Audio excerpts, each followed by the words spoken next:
All right, how's everybody doing today? Hotep, this is Michael Imhotep, founder of the African History Network, host of the African History Network show. It is Thursday, July 18th, 2024, and we are live.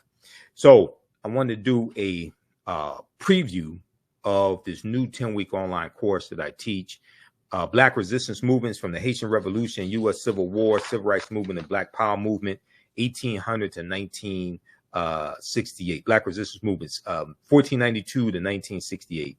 Christopher Columbus, Haitian Revolution, Black Power Movement, how Black people fought against white supremacy, how Black people fought against white supremacy. All right, so give us a thumbs up, give us a like, give us a heart on this broadcast. I do a PowerPoint presentation. We have book references, articles, video clips.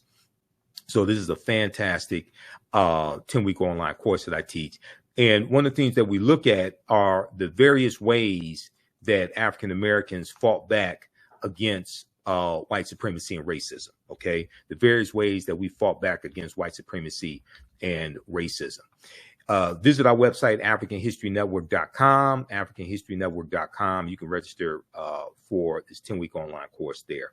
Now, this course looks at the different ways that Black people, people of African descent, as well as African Americans, fought back against racism and white supremacy between 1492 to 1968. Between 1492 to 1968. Your understanding of politics is directly related to your understanding of history. We'll analyze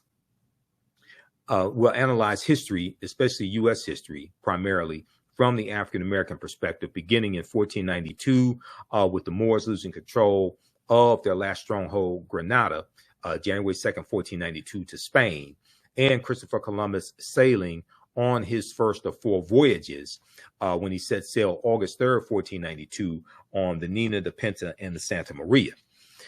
And we're going to see that the day before Columbus set sail, August 3rd, 1492, we know that Spain expelled the Sephardim, the Sephardic Jews, on August 2nd, 1492.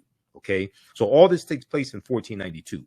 Now, Christopher Columbus helps to lay the foundation of slavery, racism, capitalism, and the exploitation of African people and Native Americans. We'll look at the Louisiana Purchase, the Haitian Revolution, the 1791 to 1804, because those two events are related. Okay, those two events are related, and the reason why Christopher Columbus is so important, right, is because the island nation of Haiti is on the island that he lands on December 6, 1492, that he calls La Isla Española, which means the Spanish island.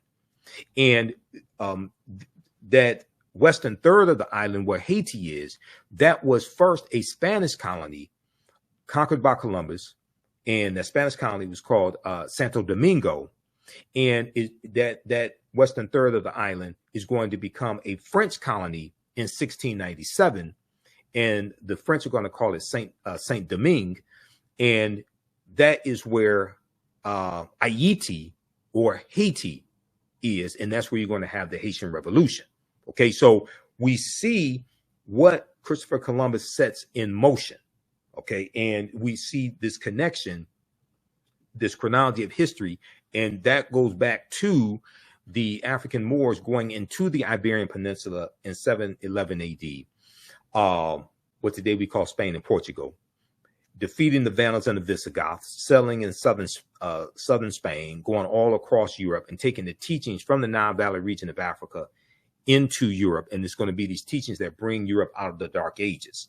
And they're going to introduce spherical globes, different navigational instruments as well, periodic tables, science, mathematics, arts, architecture, all different types of foods, all of this. Everything we taught Europeans during this period of time, during this 800-year period of time, 711 to 1492, everything we taught them came back to kick us in the behind. So we're going to see how all this history is connected. And we can trace the history back, like I said, to the Moors going in 711 AD. But so we'll look at the Haitian Revolution, the Louisiana Purchase, and the Louisiana Purchase doubles the territory of the U.S. They're going to cover about 15 states out of the land they get from the Louisiana Purchase, 828,000 square miles of land. And we'll look at the Missouri Compromise of 1820, which organizes the land that the U.S. gets from France. And it allows, the Missouri Compromise allows Maine to come in as a free state, allows Missouri to come in as a slaveholding state, and it abolishes slavery in the West, in the rest of that territory. Okay, the Missouri Compromise. Now, we'll look at Special Field Order number 15, also known as 40 Acres and a Mule. We'll look at General Order number 3, which deals with what we call Juneteenth. General Order number 3, Major General Gordon Granger delivers General Order number 3 in Galveston, Texas, June 19th, 1865. And, you know, we just commemorated and celebrated Juneteenth. But Juneteenth was not the last day of slavery, okay, because the Emancipation Proclamation did not free the slaves. We know it was the 13th Amendment that was ratified December 6, 1865, and adopted December 18th, 1865. And Kentucky and Delaware did not abolish slavery until December 18th, 1865. This is when Kentucky and Delaware abolished slavery. Okay, so this is 6 months after this is 6 months after Juneteenth. Okay, this is 6 months after June 19th, 1865. So how could Juneteenth be the last day of slavery? Yes, it's important to commemorate that history. Yes, it's important to celebrate. But as I talk about in my Juneteenth presentations, we have to correct the history of Juneteenth and protect the history of Juneteenth. Okay, so we have to correct the misinformation that's out here. And it's okay to have celebrations, but when we have these celebrations of Juneteenth, we have to incorporate into these celebrations history, economics, law, and politics. History, economics, law, and politics.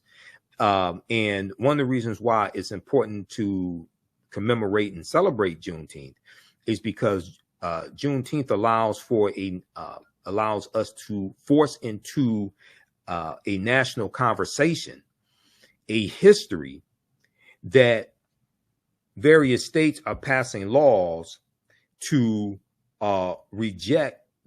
passing laws to suppress the history of that teaching, okay, and suppress the teaching of that history.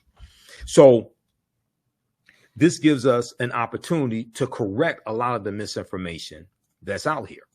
All right, so we go through and look at a lot of this history chronologically and look at various ways that African Americans fought back against white supremacy and racism.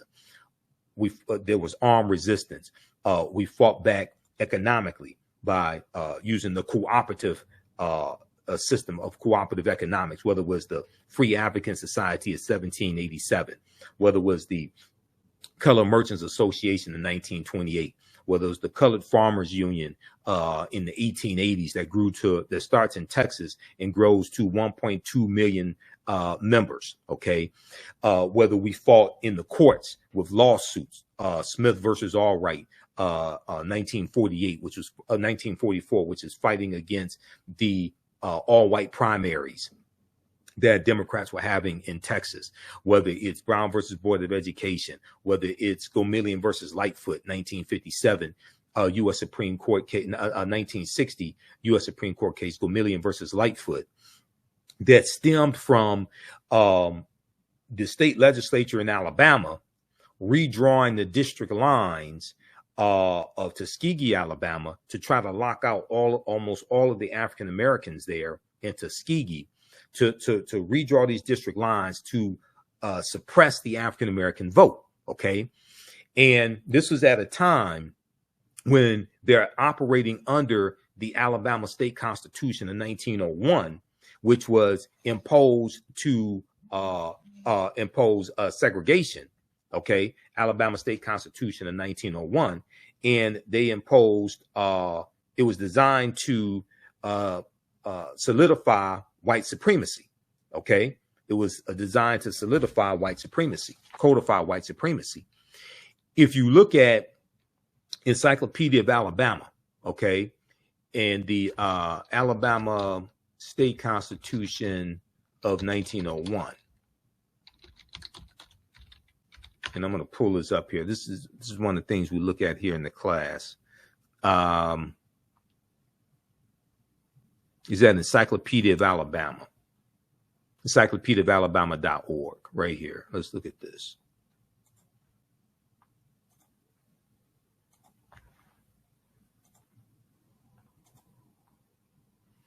Okay, Encyclopediaofalabama.org, Alabama Constitution 1901. Written primarily to codify white supremacy by disfranchising African Americans, by disfranchising blacks. The Constitution of 1901 continues to shape Alabama politics in the 21st century. The Constitution also concentrated power in the state legislature, decreased opportunities for home rule, and established voter requirements that even many white men could not meet, reducing the political influence of the state's many poor whites. The political developments that led to the Constitution of 1901 originated in the post-Civil War Reconstruction era, 1865 to 1877. The Republican-controlled U.S. Congress abolished slavery under the 13th Amendment, granted citizenship to former slaves under the 14th Amendment, and guaranteed them the right to vote with the 15th Amendment of 1870. Congress forced the ex-Confederate states to pass constitutions that further articulated these rights for former slaves.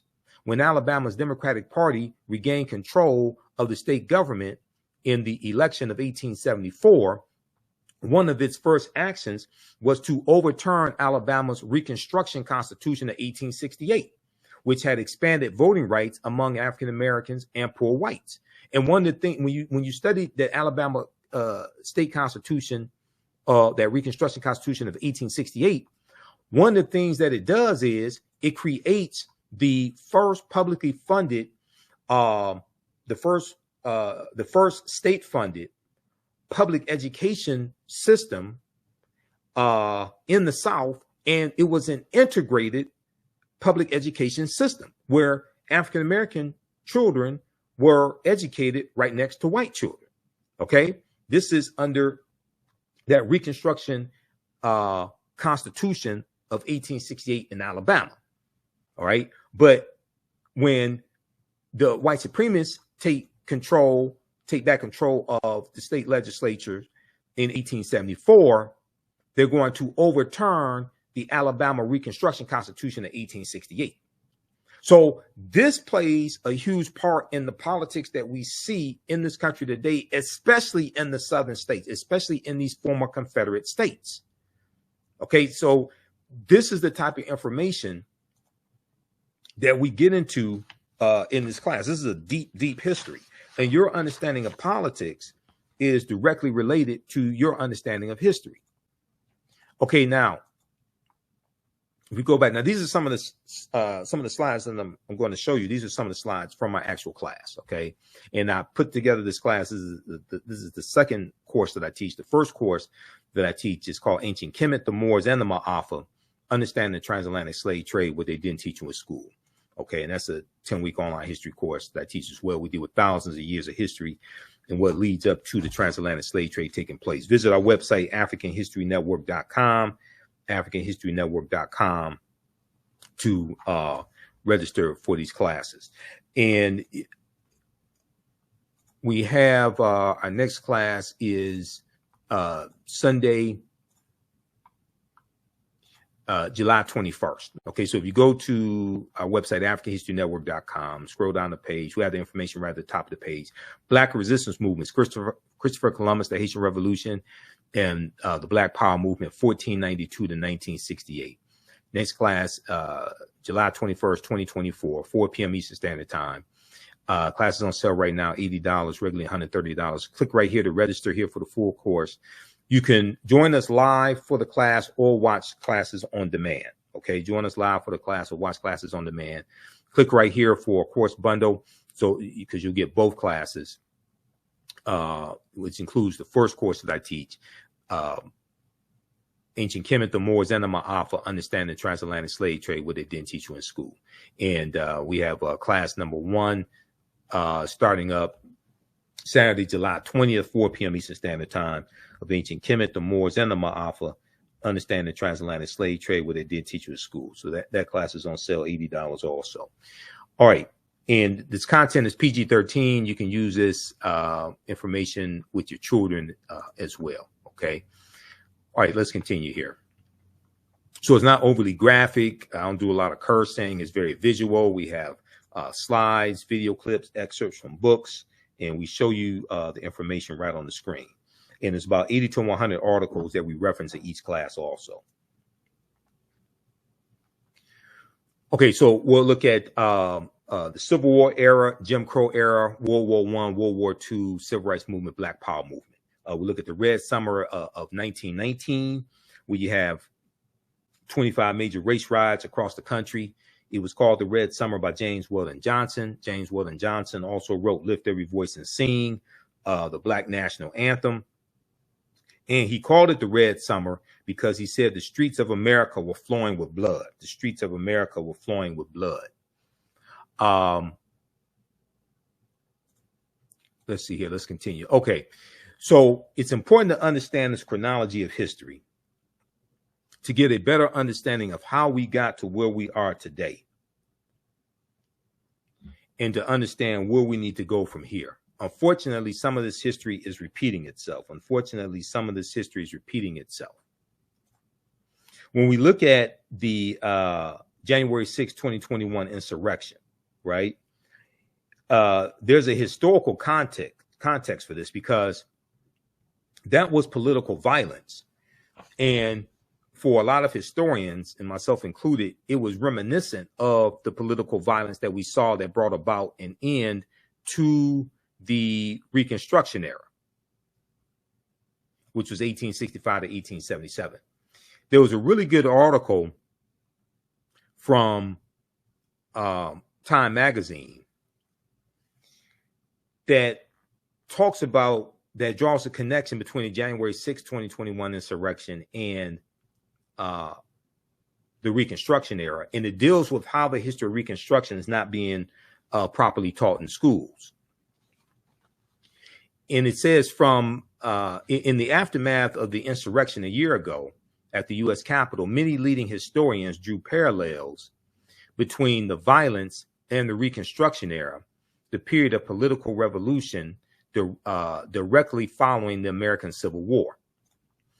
The events we saw reminded me very much of the Reconstruction era and the overthrow of Reconstruction, which was often accompanied and accomplished, I should say, by violent assaults on elected officials, said Eric Foner, author, a Pulitzer Prize winning historian and author of Reconstruction, America's Unfinished Revolution. Reconstruction, America's Unfinished Revolution, 1863 to 1877.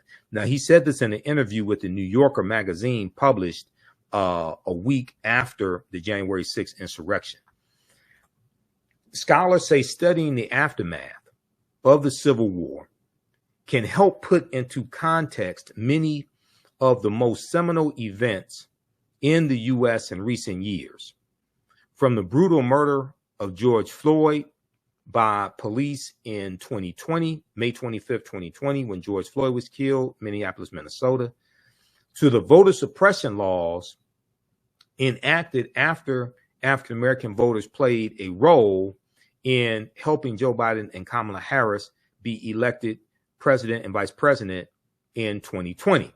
Because you had these former Confederate states, especially pushing the big lie, pushing the lie that the election was stolen from Donald Trump, even after all the evidence came out proving that the big lie was a lie. But they still want to put these voter suppression measures into place to, one, suppress the African-American vote, two, suppress the Latino vote, Asian Americans, etc.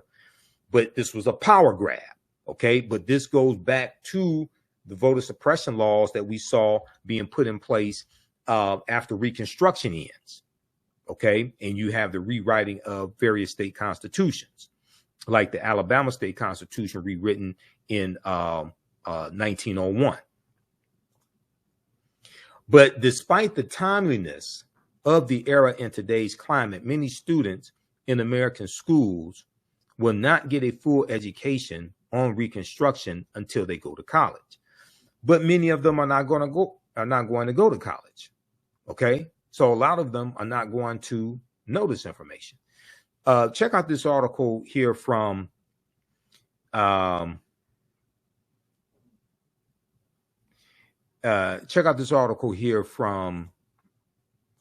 Magazine. It's called "A New Report Finds That 45 States Are Failing to Teach Students About the Period That Shaped Race Relations After the Civil War."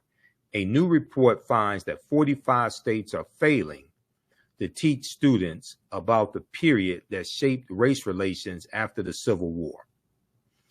And then the article goes on to say, now this is from January 12th, 2022. Okay. A little more than a year after the January 6th, 2021 insurrection incited by the traitor-in-chief, Donald Trump. Now, this article goes on to say, in social studies standards for 45 out of 50 states and the District of Columbia, discussion on Reconstruction is partial or non-existent. Discussion on Reconstruction is partial or non-existent, according to historians who reviewed how the period is discussed in K through 12 social studies. Okay. Discussed in K through 12 social studies standards for public schools nationwide. In a report produced by the education nonprofit Zen Education Project, the study's authors say they are concerned that American children will grow up to be uninformed about a critical period of history that explains why full racial equality remains unfulfilled today. Okay, that explains why full racial equality remains unfulfilled today. So racism is a system of advantage and privilege distributed based upon race, which comes out of the ideology of European white supremacy. Okay, racism occurs when one race of people control the majority of the wealth, power, and resources, land, access to education, access to opportunity, jobs, businesses, etc. And they use that power to marginalize, subordinate, and do harm to another race of people. This is what racism is. Racism has nothing to do with calling people racial epithets, calling people the N-word, things like that. Racism is a power structure.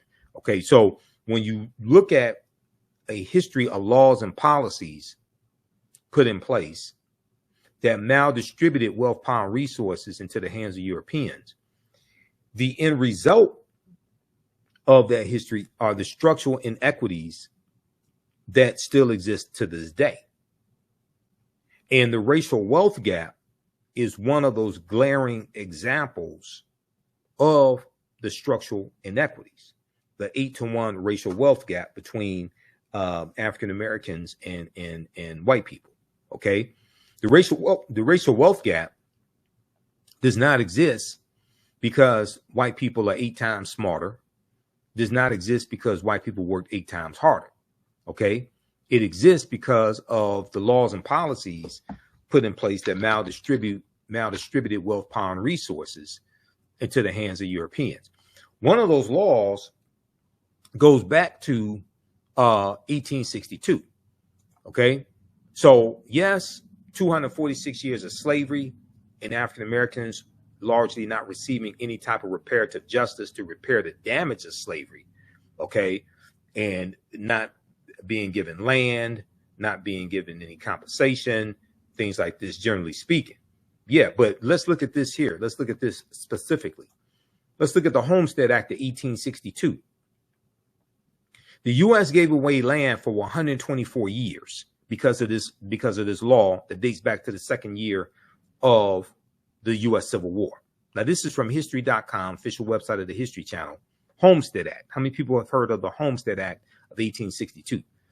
The Homestead Act accelerated settlement of U.S. Western Territory by allowing any American, including freed slaves, on paper, technically, including free slaves, to put in a claim for up to 160 free acres of land.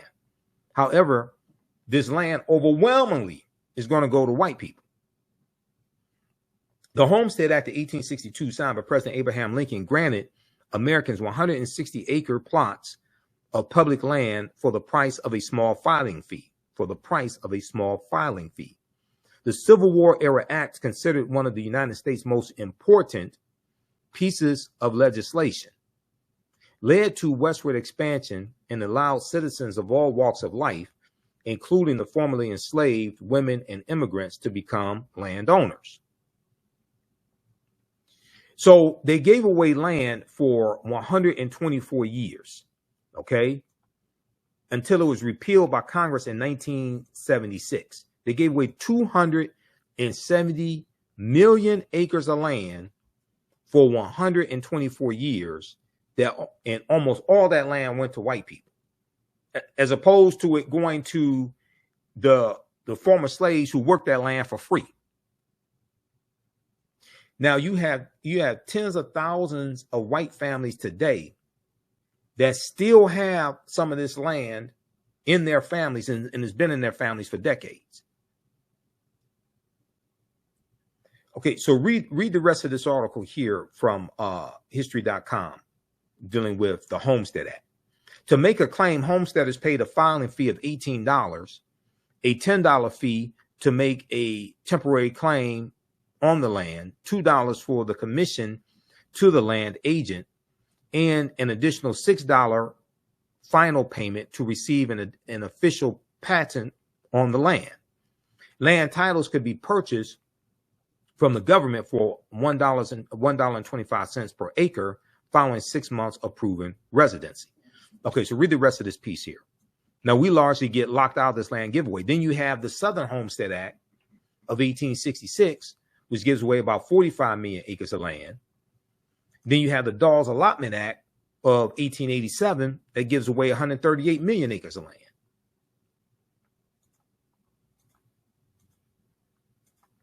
Okay, let's continue here.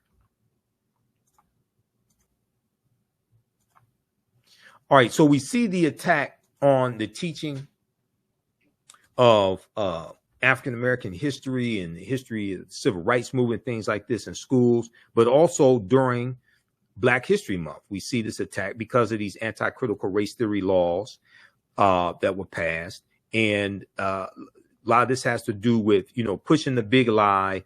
A lot of this has to do with pushing the big lie that the election was stolen from Donald Trump, and then the laws that were put in place after Biden-Harris took office, okay, in 2021.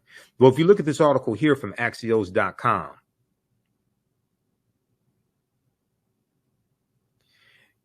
new rules are limiting how teachers can teach Black History Month. We see Black History Month is under attack. Mock slave auction. Now, this is an article from USA Today. Mock slave auctions, racist lessons, how U.S. history class often traumatizes, dehumanizes Black students. Republican state lawmakers want to punish schools that teach the 1619 Project. This is another article from USA Today as well. So we go through and look at this history chronologically, and the Haitian Revolution is connected to Christopher Columbus in Spain conquering the island of Hispaniola, where in the western third of that island is where you're going to have Haiti, which is going to be a French colony, okay, Saint-Domingue. Now, the Louisiana Purchase of 1803, the U.S. gets 828,000 square miles of land from France, and this is going to double the territory of the U.S. at the time. The U.S. is going to carve out about 15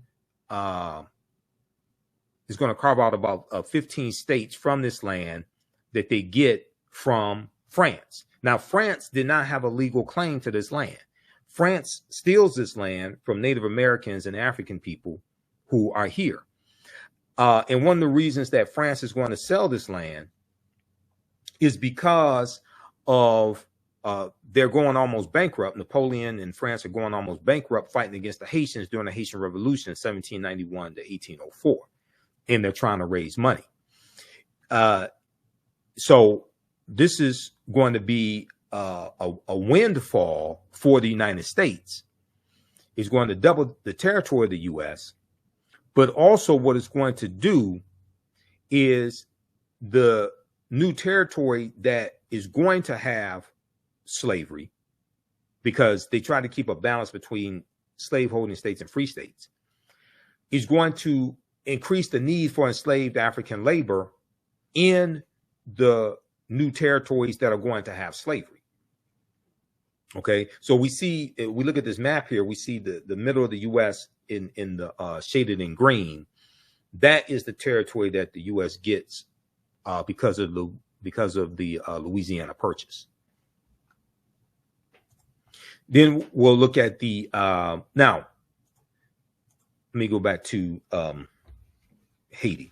Okay, there's a good piece from history.com. Britannica.com that deals with some history on Haiti. And it goes back to when the island of Hispaniola was conquered by Christopher Columbus. There's a piece on Haiti. It's about 26 pages because I printed it out. But there's a section that deals with early period in Haiti in history. So this is, I printed this out. It's 26 pages, made notes on it. So this is one of the sources here. This is one of the articles that we deal with in the class. But look at this here. From Britannica.com, Encyclopedia Britannica. Early period in Haiti in history. The island that now includes Haiti and the Dominican Republic was first inhabited about 5000 BCE, before the Common Era, and farming villages were established about 300 BCE, before the Common Era. The Arawak Indians and other indigenous peoples later developed large communities there.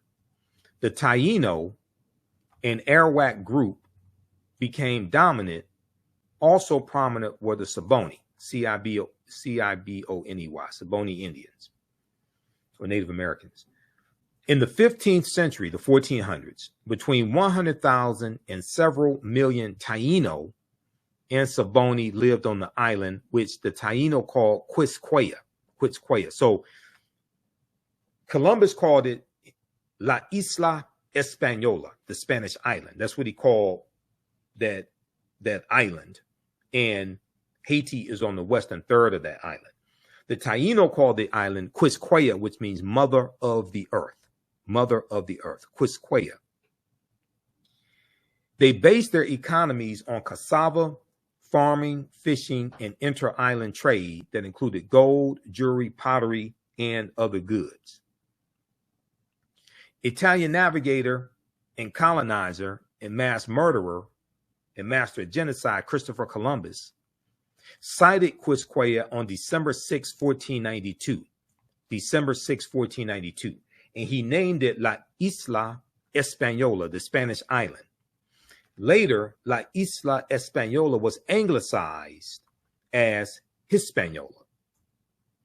Over the next few decades, the Spanish enslaved vast numbers of Taino and Saboni to mine for gold. European diseases and brutal working conditions devastated the indigenous people, which fell to about 30,000 by the year 1514. By the end of the 16th century, the group had virtually vanished. Thousands of enslaved people imported from other Caribbean islands met the same fate. The Spanish altered the landscape by introducing cattle, pigs, and horses, which multiplied into large herds. Spanish settlement was mostly restricted to the eastern end of the island and many Spaniards left Hispaniola after the main gold mines were exhausted. Okay, now 1514, this is 4 years before King Charles King Charles I signs the Asiento de Negros of Spain, King Charles I of Spain, also known as King Charles V. The Asiento de Negros of August 1518, which drastically expands the transatlantic slave trade, and it offers a license to other European countries or European slave traders to provide slaves to Spanish colonies.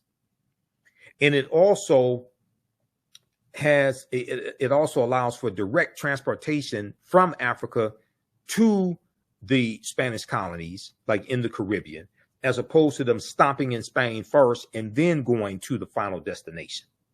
Okay, this is known as the Asiento de Negros of 1518, and this is going to drastically expand the transatlantic slave trade and the need for African labor as they're conquering more and more people's land, as they're killing off the indigenous populations there in the Caribbean. They have to bring in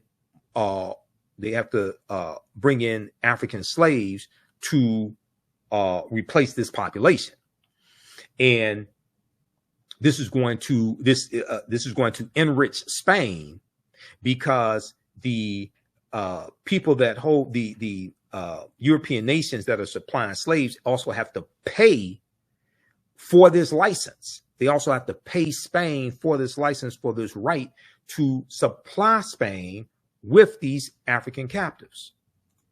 It's known as the Asiento de Negros.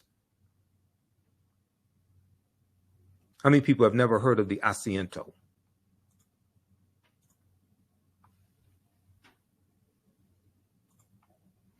All right, let's continue here. So French pirates in the mid-16th century, the mid-1500s, entrenched themselves firmly on Torture Island and other islands off the western end of Hispaniola. Subsequently, both French and British buccaneers or pirates held bases there. Permanent settlements began to develop, including plantations.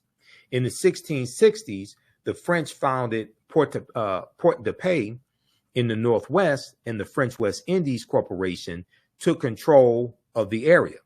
Landowners in Western Hispaniola imported increasing numbers of enslaved Africans, which totaled about 5,000 in the late 17th century, the late 1600s.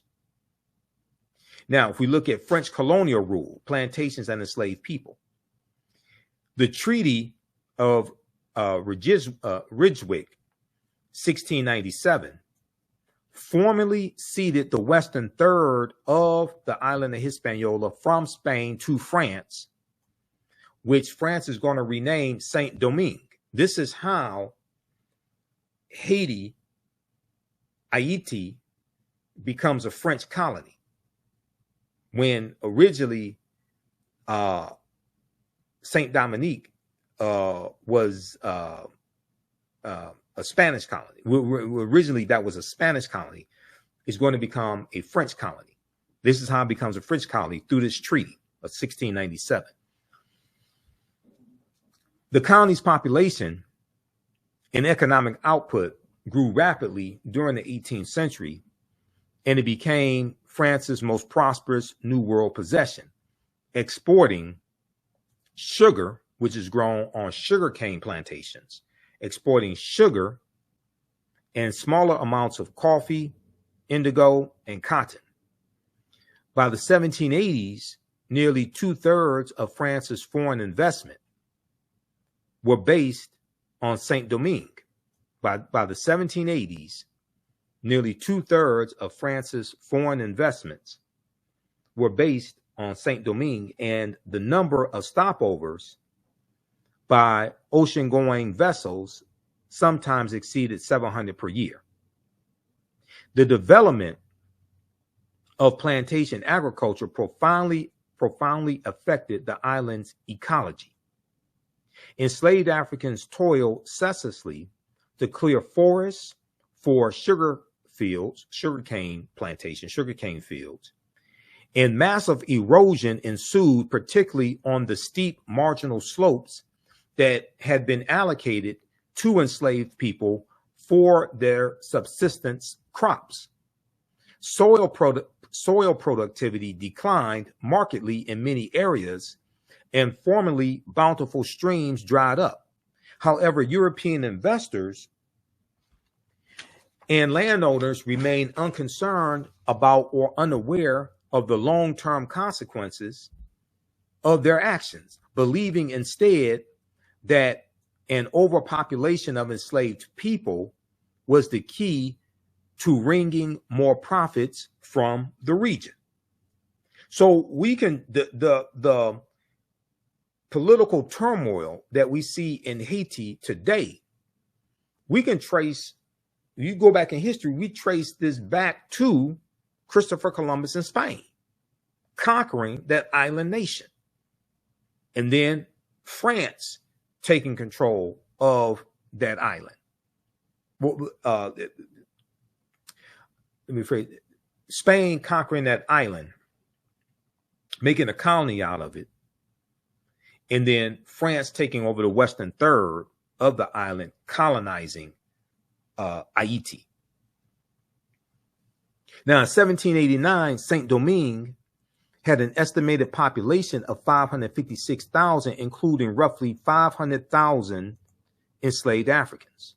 Okay, so this is the majority of the population there in 1789. Okay, under French control. This is 2 years before the Haitian Revolution begins. In 1789, Saint-Domingue had an estimated population of 556,000 people, including roughly 500,000 enslaved Africans, a 100-fold increase over the previous century, 32,000 European colonists, and 24,000 free mulattoes, people of mixed African and European descent, or blacks. Okay. All right. So read the rest of this. This is some of the information we cover here in the class. But this is at Britannica.com, early period in Haiti in history. Okay. Give us a thumbs up, give us a heart, give us a like on this broadcast. And this is just a preview of some of the information we deal with in this this new 10-week online course that I teach. Black Resistance Movements, 1492 to 1698, Christopher Columbus, Haitian Revolution, Black Power, how Black people fought back against white supremacy. And we look at a chronology of history, but something else very important that we look at in this class are the various ways that African Americans fought back. Now, when we look at Columbus, Columbus never came to the land that we call the United States of America. The closest he came here was Cuba, which is 90 miles away. So he never came to the land we call the United States of America.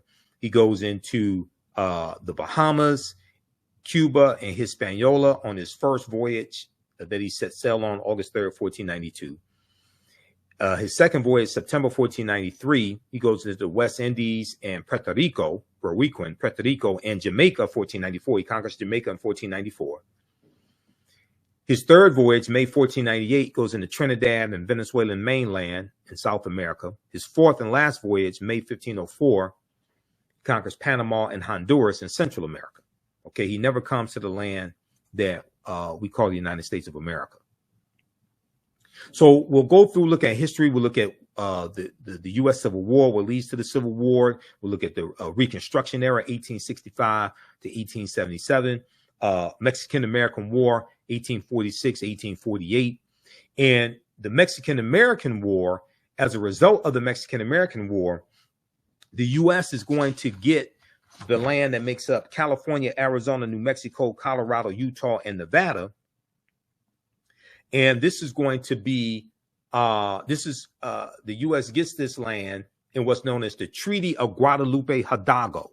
The Treaty of Guadalupe Hidalgo of 1848, which ends the Mexican-American War.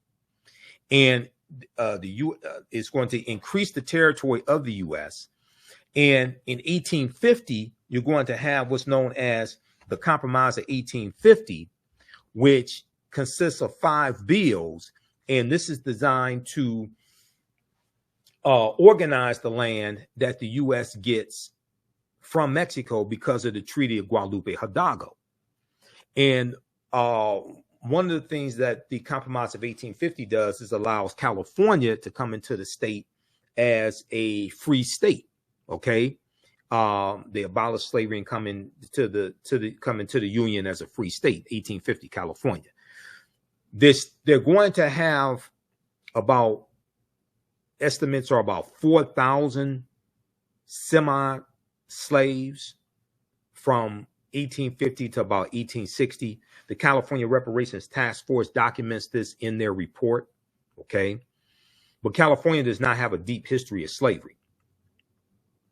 But they do have California does have a deep history of racism, segregation, Jim Crow laws,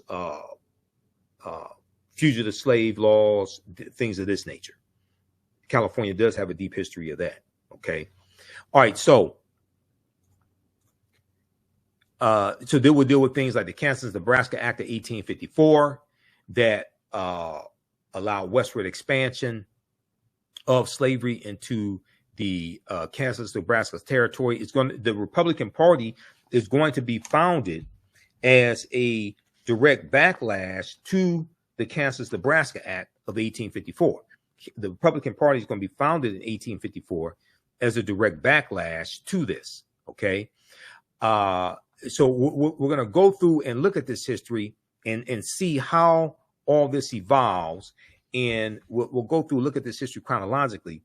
But more importantly, we're going to look at how African Americans fought back against what's taking place. There's going to be armed resistance. We're going to fight back through the cooperatives, like the Free African Society of 1787, the Colored Merchants Association in 1928, which was an association. It was a cooperative of African American grocery store owners. It comes out of the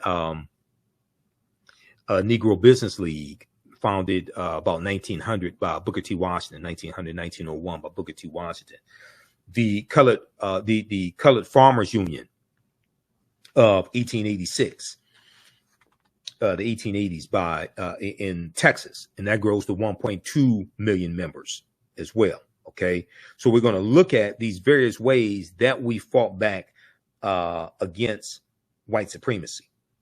When we look at something, so number one, it's important for us to celebrate Juneteenth, commemorate Juneteenth, correct the history and protect the history of Juneteenth. June 18th, I was on Areva Martin's radio show. So if you watch CNN legal analyst Areva Martin, she also has a radio show on KBLA 1580 AM, which is Tavis Smiley's radio station. So she had me on her show on June 18th in 2024. And we dealt with Juneteenth was not the last day of slavery, repairing the damage of a legacy of slavery. It's on our YouTube channel, Michael Imhotep. You can go watch it. Fantastic interview. We dealt with a lot of history, but also we talked, there was some of the history of Juneteenth, but we also dealt with politics. So, because all of this is related, and your understanding of politics is directly related to your understanding of history and this chronology of history. I did a presentation for the Detroit Reparations Task Force, March 2nd, 2024. I have that presentation at our website. It's on our YouTube channel, Michael Imhotep, IMHOTEP. And one of the things we talked about in the presentation that I did was the Northwest Ordinance of 1787. Okay, the Northwest Ordinance of 1787. And the Northwest Ordinance of 1787 is one of the reasons why you don't have a deep history of slavery in the Northwest Territory, including the state of Michigan. And this is a shock to some people, because you have a lot of people that just talk about, slavery, 400 years, things like this. But it's like, you have to, the history that takes place in America is a nuanced history. And just because you have 430,000 slaves in Mississippi in 1860 doesn't mean that's the same history all across the country. Okay, so if we look at this here, let me see something here.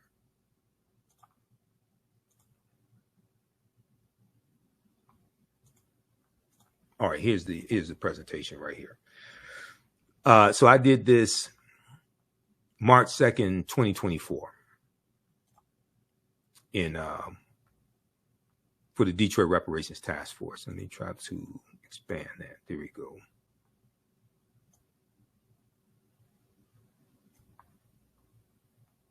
All right. The Northwest Ordinance of 1787 is one of the reasons why Michigan does not have a deep history of slavery, as well as Detroit. And the Northwest Ordinance basically abolishes slavery in the Northwest Territory, which included Michigan, Indiana, Illinois, Ohio, Wisconsin, and Minnesota. Also, the climate in Michigan is another reason why you don't have a deep history of slavery as well. Whereas in Mississippi, so in 1837, Michigan abolishes slavery. Okay, Michigan abolishes slavery in 1837. And about 1832, Michigan, I think the number was about 23 slaves in 1832. And let me pull this up. Let me look at this here. Whereas in 1860, Mississippi had 430,000 slaves. The history of Michigan and Mississippi is totally different. So you can't, so you have to, especially when you do municipal reparations, you have to understand the city and state that you're talking about. Texas had 250,000 slaves in 1865. Okay, that's not the history of Michigan or Detroit. When we look at, let's see, Detroit in 1773 had like 73 slaves, and then in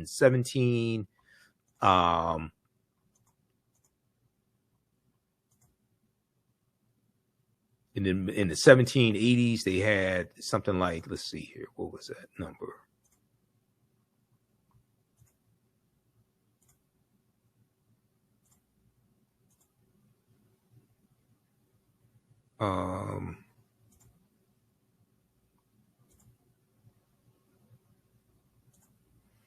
It was something like, okay, 1830 U.S. Census showed 32 slaves living in the Michigan Territory. Yeah, 1830 U.S. Census showed 32 slaves living in the Michigan Territory.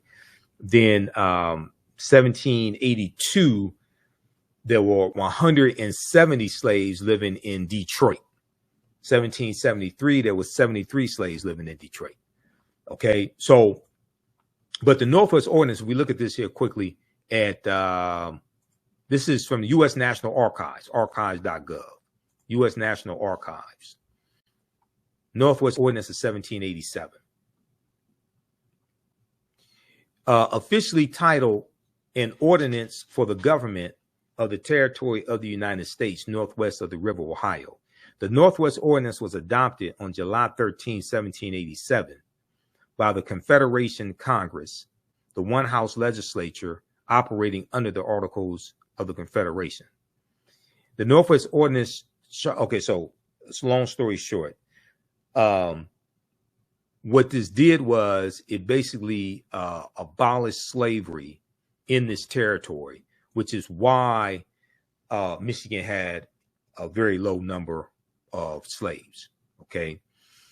A Bill of Rights, the third thing that the Northwest Ordinance did, a Bill of Rights protecting religious freedom, the right to a writ of habeas corpus, the benefit of trial by jury, and other individual rights. In addition, the ordinance encouraged education and forbade slavery. Now, the language from the 13th Amendment that dealt with involuntary servitude, that language comes directly from the Northwest Ordinance of 1787. There shall be neither slavery nor involuntary servitude in the said territory otherwise than in the punishment of crimes whereof the parties shall have been duly convicted. This is where the language from the 13th Amendment comes from. People think the 13th Amendment was written to re-enslave African Americans, things like that. No, that's not. That's not true at all. That's not the history. They're taking the language from the Northwest Ordinance of 1787 to create the 13th Amendment. Okay, so check this out here.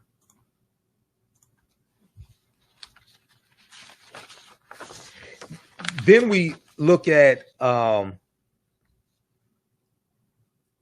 things like Project 2025, right? That Project 2025 has a historical context. I was speaking at a Juneteenth celebration on Saturday, I think that was June 15th, Jubilee Detroit, the Juneteenth Jubilee Detroit at the Joseph Walker Williams Center. And yeah, that was Saturday, June 15th, 2024. And it was a panel discussion dealing with politics. It's called Voting Vigilantes. It's on our YouTube channel. You can go watch it. It's on our Facebook page also. One of the things I talked about was Project 2025. Now, this is for Taraji P. Henson talked about it at the BET Awards. I'm glad she did talk about the BET Awards because more people found out about it. Okay, but what is Project 2025? The Presidential Transition Project explained. Now, this is from June 10th, 2024. Okay, June 10th, 2024. And this is from USA Today. Very, very good article from USA Today. And they talk about the detailed plan to dismantle and reconstruct the government laid out by conservative groups known as the 2025 Presidential Transition Project. Okay. Now, this is from the Heritage Foundation. The Heritage Foundation is a right-wing political think tank that crafts conservative policy. Okay. And Project 2025 has critics up in arms over its apocalyptic and authoritarian nature. The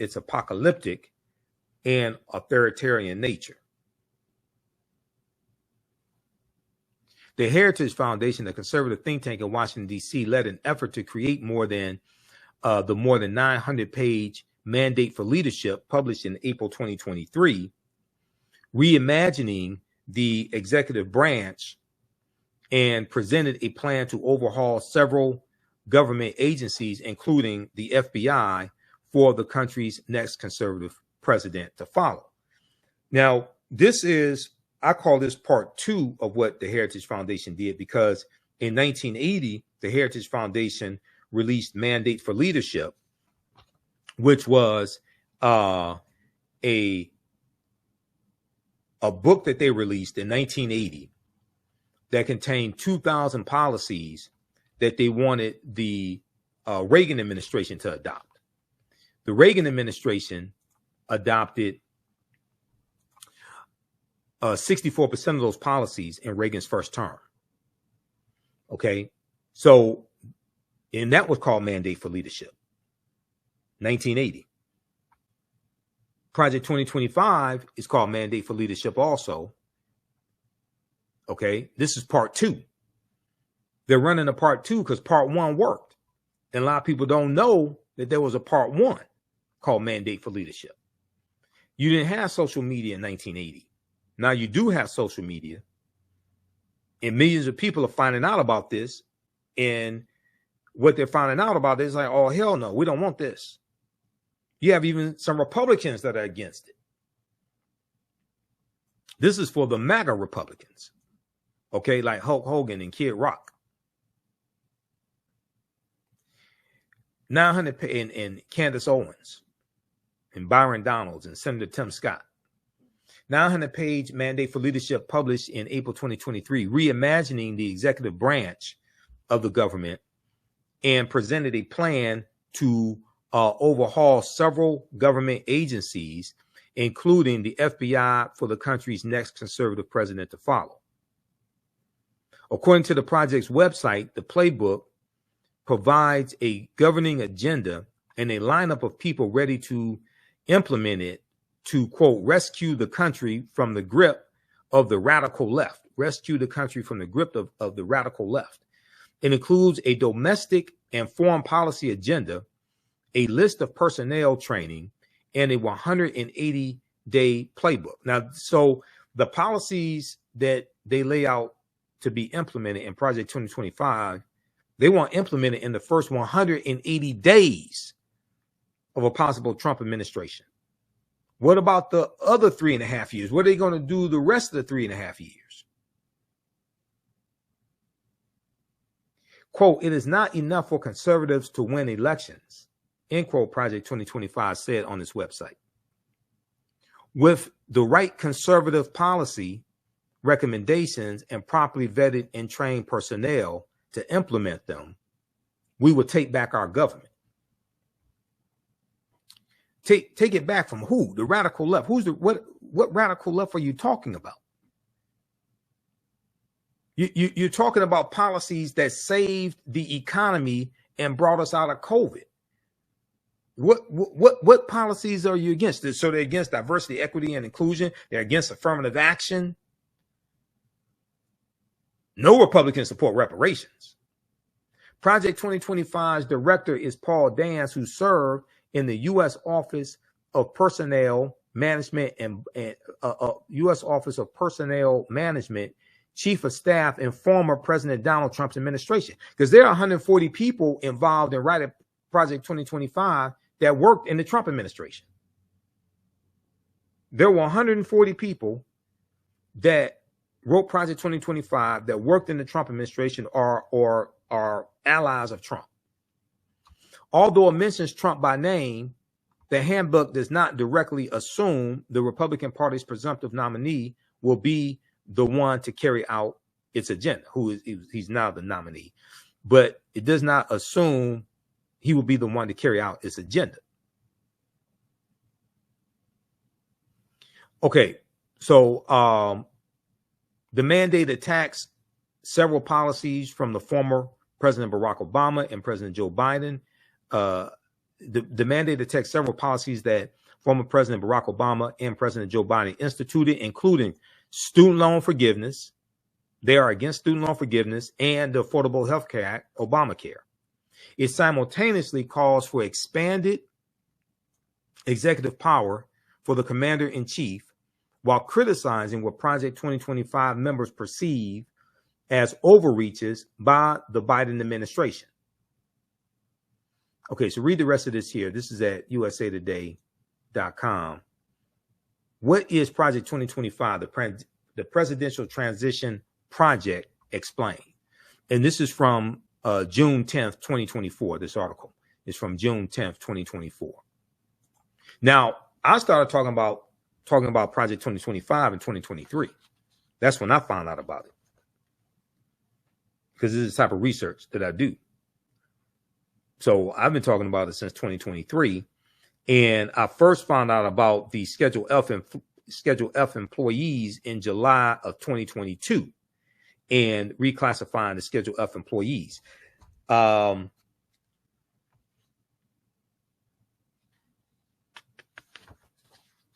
right, so visit our website, AfricanHistoryNetwork.com. AfricanHistoryNetwork.com. You can register for this new 10-week online course that I teach.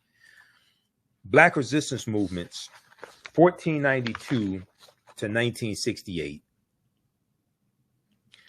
From Christopher Columbus to the Haitian Revolution and Black Power movement, 1492 to 1968. We go through and look at history chronologically, and we look at how African Americans fought back against white supremacy and racism, the various ways we fought back against white supremacy and racism, understand these laws and policies that were put in place that brought us to where we are today, to understand where we need to go from here.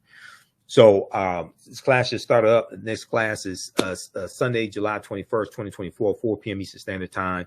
Register for the class here. We have a course bundle where you get both courses that I teach, this course and the first course, Ancient Kemet, the Moors, and the Ma'afa, Understanding the Transatlantic Slave Trade, where they didn't teach you in school.